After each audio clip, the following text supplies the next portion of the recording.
नमस्कार, फोरसाइट्स टीवी में मैं शालीमार जायसवाल आपका स्वागत करती हूँ। हिंदू धर्म में हर त्योहार की काफी मान्यताएं हैं। जानिए कैसे शुरू हुआ रक्षाबंधन का पर्व।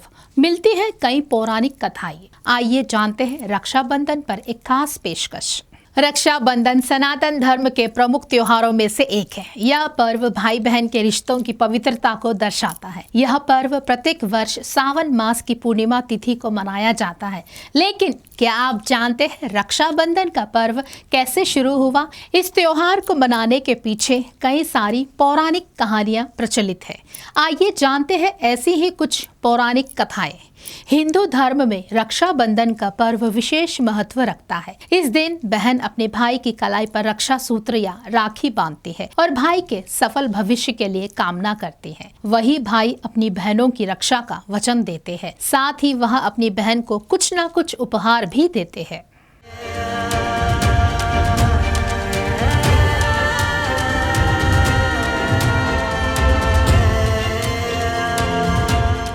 स्कंद पुराण, पद्म पुराण और श्रीमद् भागवत पुराण की कथा के अनुसार असुर राजा दानवीर राजा बलि भगवान विष्णु के परम भक्त थे। एक बार वह भगवान को प्रसन्न करने के लिए यज्ञ कर रहे थे। अपने भक्ति की परीक्षा लेने के लिए भगवान विष्णु ने वामन अवतार लिया और ब्राह्मण के वेश में राजा बलि के द्वार भिक्षा मांगने पहुँचे। वामन भगवान ने 3 पग भूमि दान में मांगी। राजा ने ब्राह्मण की मांग स्वीकार कर ली। ब्राह्मण ने पहले पग में पूरी भूमि और दूसरे पग में पूरा आकाश नाप दिया। फिर भगवान ने पूछा कि अपना तीसरा पग कहाँ रखूं? तब राजा बलि ने अपना सिर आगे कर कहा कि आप तीसरा पग मेरे सिर पर रख लीजिए। राजा की यह भक्ति देख वामन भगवान ने उन्हें पाताल लोक का राजा बना दिया। साथ राजा बलि ने यह भी वरदान मांगा कि आप मेरे साथ पाताल लोक में रहे। उधर भगवान विष्णु के वापस न लौटने के कारण माता लक्ष्मी परेशान हो उठी। उन्होंने एक गरीब महिला का वेश बनाया और राजा बलि के पास पहुंचकर उन्हें राखी बांध दी। राखी के बदले राजा ने कुछ भी मांग लेने को कहा तो माता लक्ष्मी अपने असली रूप में आकर भगवान विष्णु को वापस लौटाने की मांग रख दी। राखी का मान रखते हुए राजा ने भगवान विष्णु को माँ लक्ष्मी के साथ वापस भेज दिया।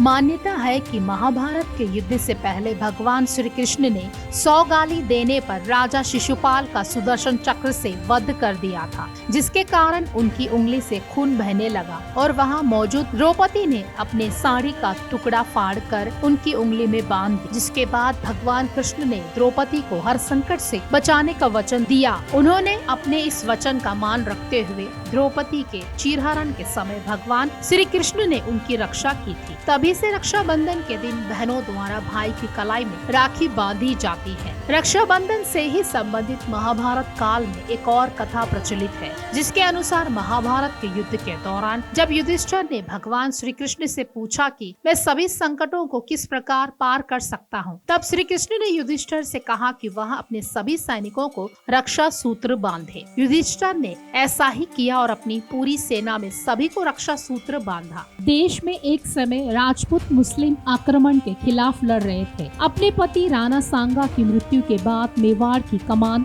रानी कर्णावती ने संभाला था। चित्तौड़ की रानी कर्णावती ने गुजरात के सुल्तान बहादुर शाह के आक्रमण से अपने राज्य में अपनी रक्षा के लिए सम्राट हुमायूं को एक पत्र के साथ राखी भेजकर रक्षा का अनुरोध किया था। हुमायूं ने राखी को स्वीकार किया। रानी कर्णावती की रक्षा के लिए चित्तौड़ रवाना हो गए, लेकिन उन्हें पहुँचने में देरी हो गई और रानी ने अपने सम्मान की रक्षा के लिए जोहर कर लिया। लेकिन वचन निभाते हुए हुमायूं की सेना ने चित्तौड़ से शाह को खदेड़कर रानी के पुत्र विक्रमजीत सिंह को चित्तौड़ का शासन सौंप दिया।